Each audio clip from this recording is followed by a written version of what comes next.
I've titled this talk or this sermon, A New Hope. And if you're culturally savvy, you'll know that's a Star Wars reference. Let me tell you a little bit about Star Wars. So it was a trilogy of films.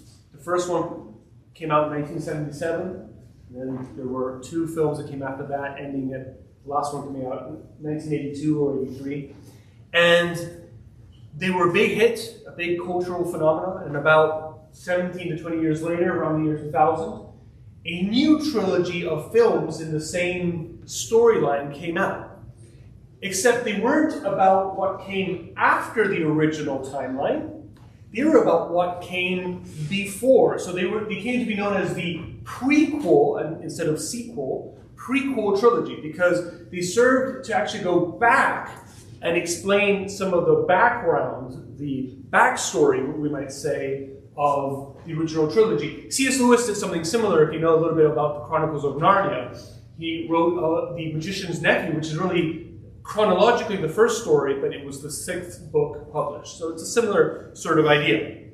And so because the new trilogy, which was actually about what came chronologically, narratively before it came out, the original trilogy, and those films were called episodes 1, 2, and 3, so the original trilogy became episodes 4, 5, and 6. Okay? And what was originally the first film, now episode 4, became known as Star Wars A New Hope. Star Wars A New Hope. But if you know something about the film, and don't worry, I'm here to tell you if you don't. The original, the prequel trilogy, the backstory, is actually a tragedy. It's a story of a young man who was a hero.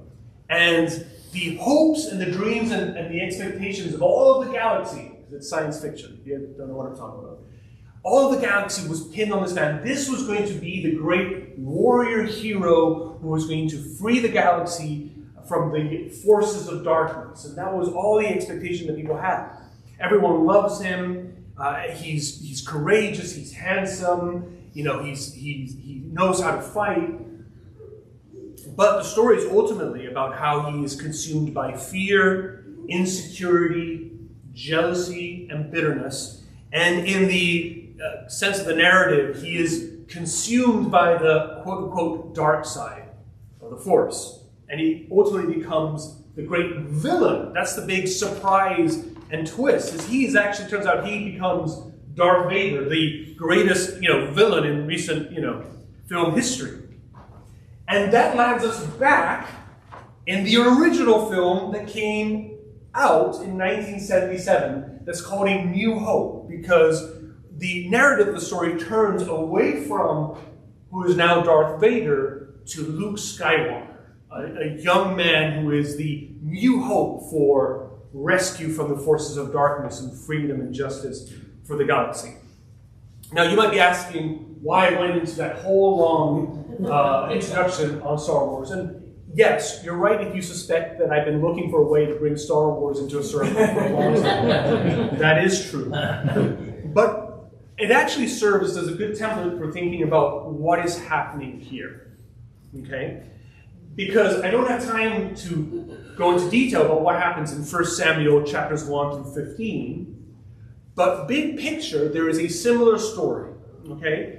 If we were to go back to those chapters, eventually we'd come to the story of a man named Samuel, the prophet Samuel, and he is a prophet. In other words, he's a spokesperson for God, and God's using him to speak and to instruct and to lead the Israelites, or the Old Testament people of God. But there's a moment where the Israelites say, that's great, we love you, Samuel, but actually we want a king, and we want a king just like the kings that the countries, the nations around us have.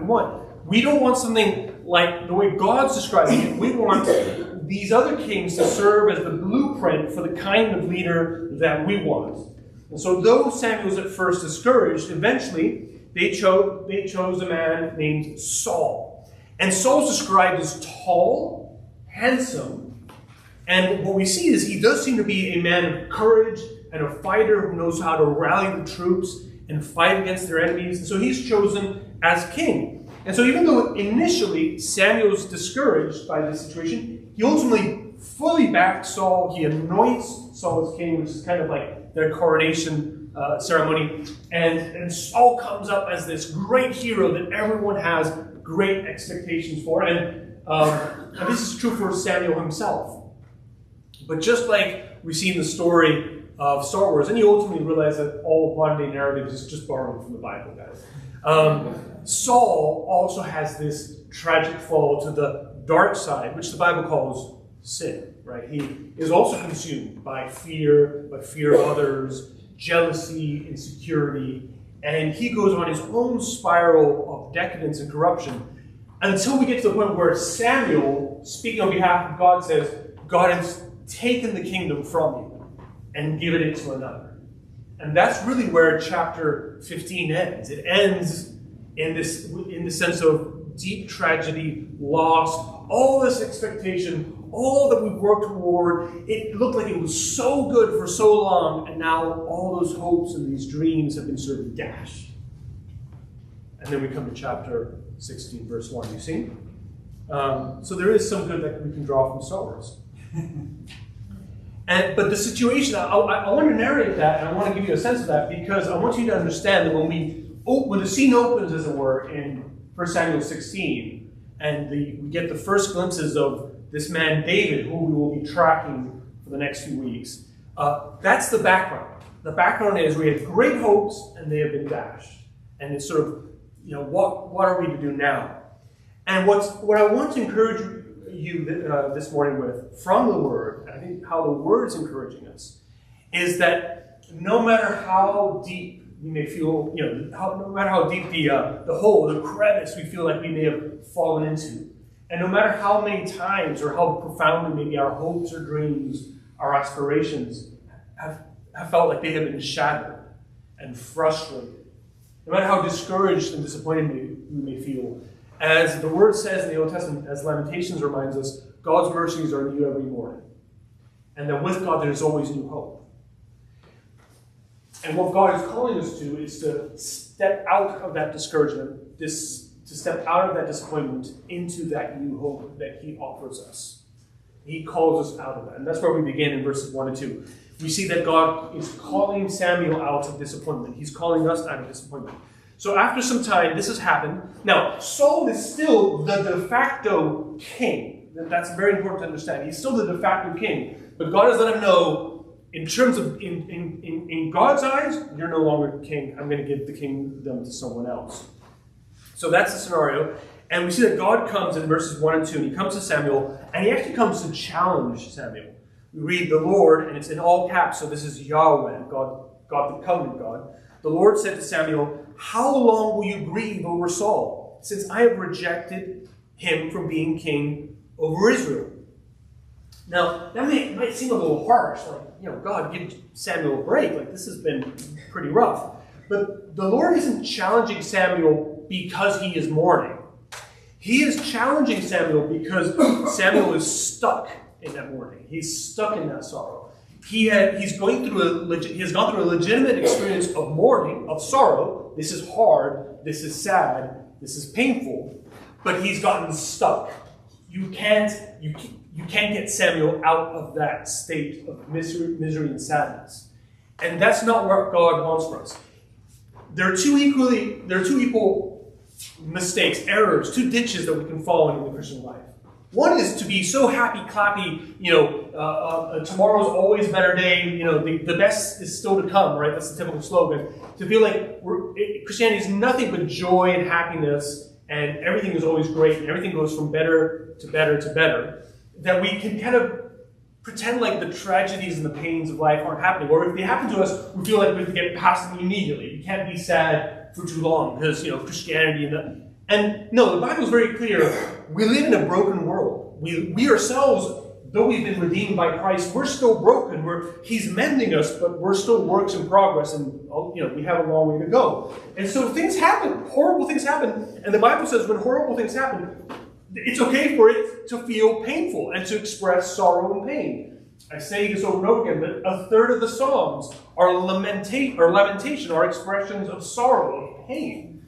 Not of happy, happy, clap, clap, like everything is always great. So there is one danger, to kind of pretend like nothing bad can ever happen, or to try to get past pain and sorrow and tragedy too quickly. No. We must recognize when pain happens. But the opposite ditch is pain happens and experience of suffering happens, and we just go deeper and deeper and deeper and deeper into that sorrow, and we dig ourselves into a deep hole that we can never come out of, or that we refuse to come out of. And the Bible warns us against both ditches. In this case, Samuel is stuck in that sorrow. And it's a sorrow that comes from the failed expectations of, hey, this was the king that we thought was going to be the guy, right? This is usually the case in the Bible, especially when you go to the Old Testament. There's usually that. This is the guy that's going to get us out of this problem. And it usually is a story of sadness and tragedy. So we can be so disappointed by the way that things have turned out in certain areas of our life. I don't know what it is. Maybe it's our marriage. Maybe it's with our children. Maybe it's with our career or our ministry. Maybe our church, or something else. And we're stuck in that sense of disappointment and sorrow, that we're not noticing, we're not seeing, or we're refusing to see that God's calling us into a new hope, always. His mercies are new every morning. We find ourselves unable, or perhaps more accurately, unwilling to come out of that state because we're unwilling to change. Because that's the thing, when God calls us out of that stuckness, if I can invent a word, it requires that change. So God says to Samuel, enough. It's time to get up, right? I've got something new for you. A new season with new hope, so don't give up. Don't give up. That's what we see him say in at the end of verse 1. Fill your horn with oil and go. I will send you to Jesse the Bethlehemite, for I have provided for myself a king among his sons. Go, I've got something new for you to do. But what we see also is that with all that has happened to Samuel, Samuel's still stuck not only in his sorrow, but he's stuck in fear. He's allowing fear to dominate his heart. What's interesting is in the previous chapter, in chapter 15, the thing that had ultimately tripped up Saul was allowing fear to drive his behavior. You see, Samuel the prophet had told Saul, I'm going to be there in a few days. Don't offer any sacrifice until I get there.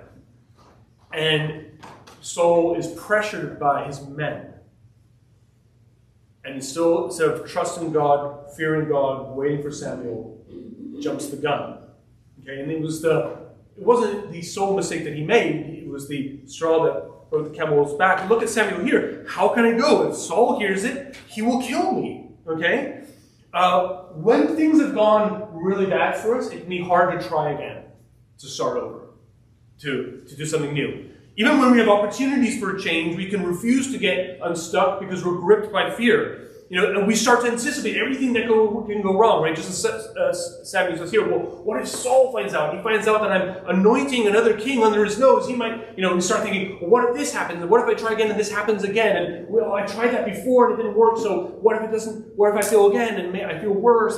And we start to anticipate future potential scenarios that haven't occurred, and we act to protect ourselves instead of stepping out in faith, trust, and obedience to what God is calling us to do. We get stuck because of our fear of risk. We can be stuck with the fear of change, Even if we're super discouraged with the present situation, the status quo, at least it's familiar. I know what this is. I know how to live in this feeling. I know how to live in this state. I don't know what it's like to be over here. And so, even though it's hard to be here, I'd rather stay here. It's turned into a comfort blanket, okay? And sometimes it's just fear that comes from fatigue. I've done this over and over again. I've been disappointed so many times. I don't have any energy to do this again, right? I don't want to start from scratch. But the thing is about the Bible and what we see is that God is a God who starts from scratch and does incredible things. He brings life from the ashes. There's a beautiful image in the book of Isaiah, chapter 12, where as a result of the sin of the people overall, God uses an image that there's a forest fire, essentially. Israel is this forest that's going to be consumed with fire. And it's the fire of judgment that results from their own stupid mistakes. Okay, they are making mistakes that are going to lead to their own destruction. And God's judgment is often just letting us live out the consequences of our own foolish mistakes. But visually, in typical prophetic language, using symbolism, it's like this big forest fire that burns down a forest. And so it's a very discouraging image, just ashes over a field. But then the prophet speaks of a stump, cut down, burnt down, but a shoot breaks from that stump. A shoot of new life emerging, the son of Jesse. Speaking not merely of David, but more importantly, of greater David, as we'll get to in a minute, okay? So, Samuel needs and requires humility, courage, and trust. God, you're calling me into something new, and I'm going to surrender my comfort, my pain, and my situation to you, and I'm going to step out and trust in what you are going to do. And what we see here is that God calls Samuel to a new beginning. He sends Samuel to Bethlehem, and this is what I love. God sends Samuel to Bethlehem and doesn't give him all the information, doesn't give us all the information, right? The Lord said, take a heifer with you and say, I have come to sacrifice to the Lord. Samuel can offer a sacrifice. And so it's basically an act of worship. Call the elders, all the leaders of the town together for a moment of worship. And invite Jesse, this man, to the sacrifice. And I will show you, in other words, I will show you then what you shall do. And you shall anoint for me him whom I declare to you. When God calls us into something new, he doesn't always give us the information. In fact, he rarely does give us all the information. He doesn't lay out a 10-step plan and say, this is what it's going to be from beginning to end. He usually only gives us the next step or two. He usually only gives us the next step or two. And that's hard for us, because we need to know all the plan. God, what's your plan here? What are you going to do here? I can think of my own life. I'm sure you can as well, where I've sensed, or Peggy and I have sensed with different ministries or churches, that we're being called to a specific place. But that's it. We don't have a full sense of what God wants us to do there, the plan, how he wants us to do it. It usually sort of unfolds once we get there, but that can be very hard. You want to have a plan. People around you often ask you for a plan. And what God's asking us to trust is not the plan, but to trust in him. See, I think that's why God doesn't usually give us everything along the way. I mean, everything before we get started on our way. Think about Abraham. He calls Abraham out. He says, I'm going to make you, father of many nations. I will bless you and bless your family, and through your family, I will bless all the families of the earth.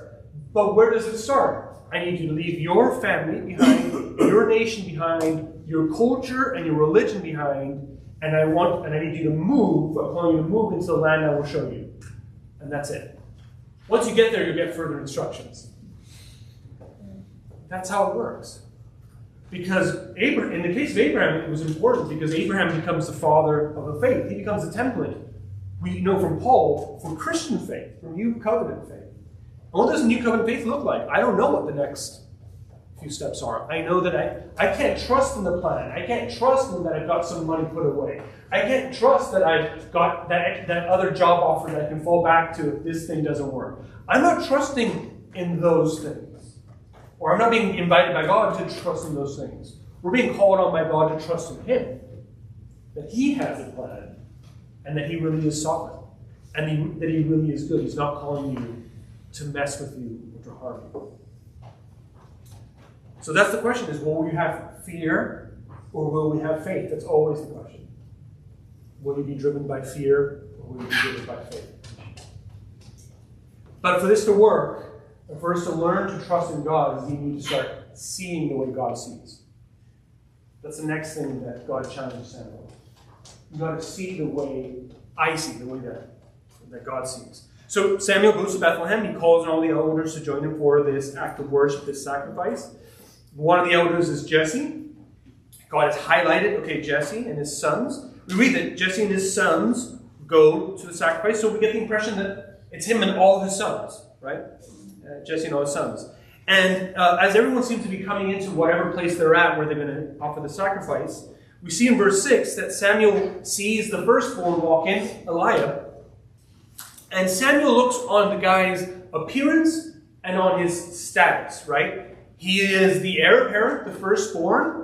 It still is often true, but especially in this culture of 3,000 years ago, the firstborn is the king. He's basically the next patriarch. It's not like if you've got, as you see here, 7 sons, the inheritance gets divided 7 ways. No, the firstborn gets the substantial amount of the inheritance, and everyone else sort of depends on him. He is the guy. Okay, he is the inheritor. Okay, so here we go. We've got Eliab, and he's handsome. In other words, he's a good-looking guy. He looks great on the outside. So what does Samuel do? This great, holy, anointed prophet of God? This is the dude. This is the man. He's the heir apparent, good-looking guy. Who would want this guy to be our next king? It's obvious, right? Nope. It's not obvious. Turns out God sees things differently. And God challenges Samuel to see as he sees. Look at verse 7. But the Lord said to Samuel, do not look on his appearance or on the height of his stature. What's interesting is the looks and the height of the stature were some of the key elements that people looked at in Saul. Saul is described as a head taller than everyone else and handsome. You think that we're the only image-obsessed culture? This is just human nature, everybody. This is who we are. The tall, handsome people, they're the people we want to follow. We want to see as leaders. He says, God says, don't look at that, because I have rejected him. For the Lord sees not as man sees. Man looks on the outward appearance, but the Lord looks on the heart. The Lord looks on the heart. So, I think this is one of the most relevant passages for our time. This is 3,000 years ago, but it might as well be speaking straight to us, right? We are in an image-obsessed world, and if you have any doubt, just think about these little things in our pockets. It's all about image, right? TikTok, Instagram, previously Facebook. It's all about image. How are politicians communicating to us now? Through this, through image, through well-edited videos. It's all about how people look. Much more than it is about substance and character. So we're in an image-obsessed world. If you have good image, or if you can make yourself look good through certain things that you do, maybe certain ways that you speak, the way that you dress, man, you can have real influence. If you know how to edit a good video, you can literally be called an influencer and have thousands, if not millions, of followers. By the way, the word follower from the Greek would have essentially been disciple, by the way. Wait, nudge, if you can get what I'm saying. So, your influence. What matters is your influence in the world, whether you're an influencer.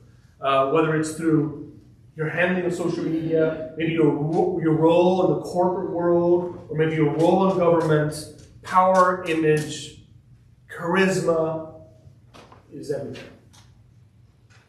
Your wealth is everything. How much blame do you have? So I think we're not that much more sophisticated than people 3,000 years ago at the end of the day. Now, what's interesting is, the point here in the story is, the person may be handsome. What's funny, I don't know if you caught it at the end of the story, it turns out David is also handsome. There's a comment on his looks. He's a good-looking guy as well. The point is not, therefore, that if you're handsome, that's also bad. The point isn't if you're wealthy, that's bad. The point isn't that if you're then, therefore, powerful, that's bad. The point is, rich, poor, handsome, or, let's say, not so handsome, okay? Of great influence or unknown. One way or the other, those are not the things that God looks at. That's the point. What God looks at is the heart. For God, character, heart, is central. God can work with you whether you're powerful or not, wealthy or not, handsome or not so handsome. God can work with you if your heart is a heart after God's own heart. See, ultimately, God is looking upon the heart because we find out David's heart was a heart after God's own heart. In Psalm 27:8, David says, "My heart says to you, your face, Lord, do I seek." That is the heart that God is looking for. A heart that seeks after him, that seeks after God. If your heart seeks after him, God sees. God is described as the God who sees all hearts and knows all hearts. You know what's interesting is we'll see David's own dad is like, "Oh yeah, I got the other son. That's right." David's own dad doesn't remember David. And the God who created and sustained all the universe has David at the very center of his own heart. Because David has God at the center of his. Your own parents can forget who you are.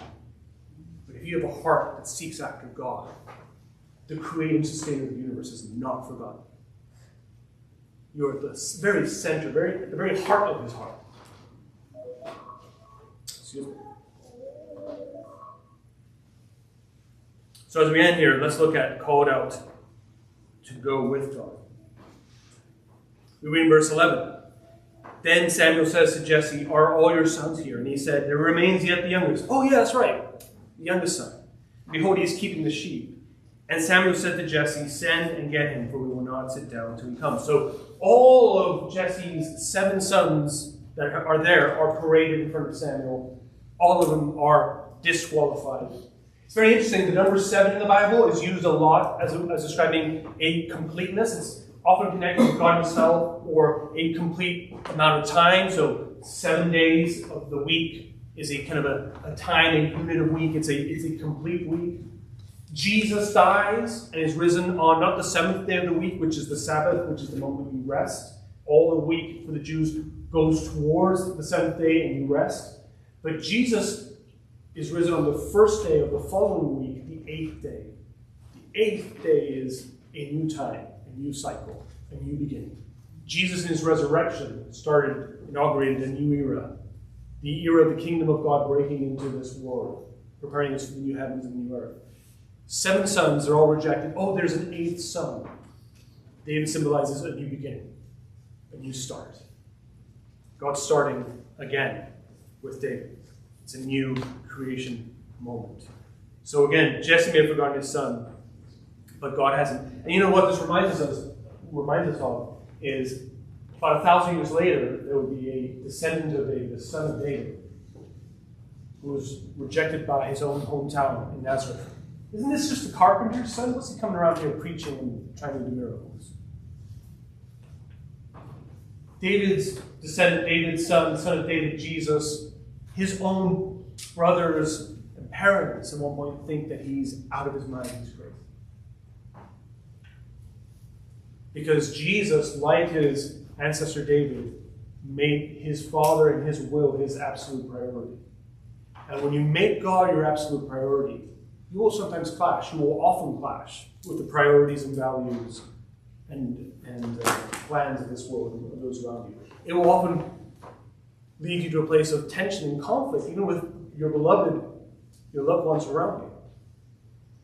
And what I'm trying to say by this is David, in this sort of the fact that he's unknown, he's sort of slighted by his family, and it will happen again in the chapters that come, anticipates what God himself would experience through his son Jesus, becoming a man. And the reason why that's important is God will call you out to something. God will call you back into service and your life devoted, committed to him. And when he does so, you will often be slighted, rejected, resisted, even by people around you who love you profoundly.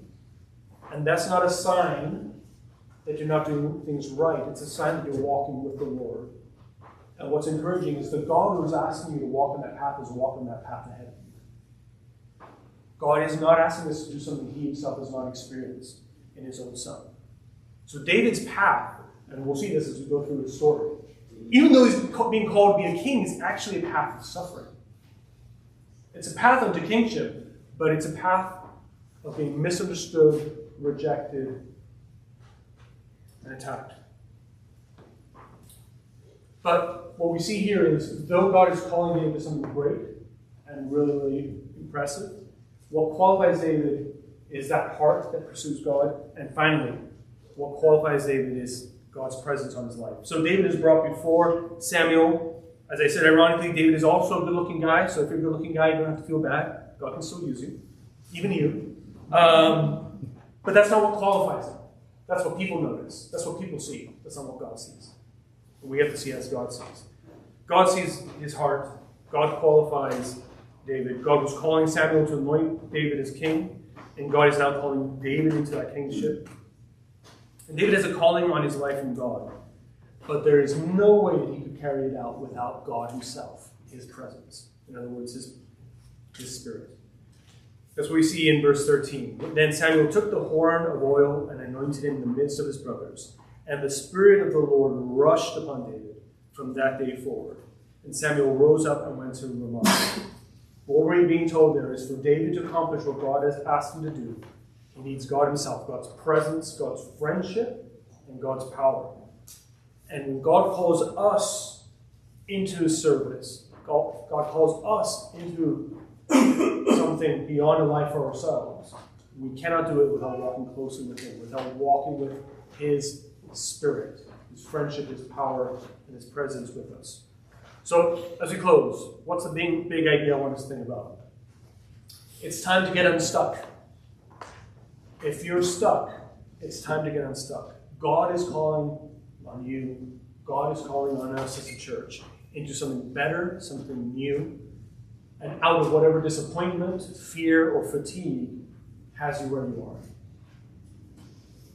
Whatever might be gripping your heart, God's calling you into a new hope, into things as God sees them, calling you into a life with a heart devoted to him, to pleasing his heart, called into living your life with God's presence, power, and his friendship with you.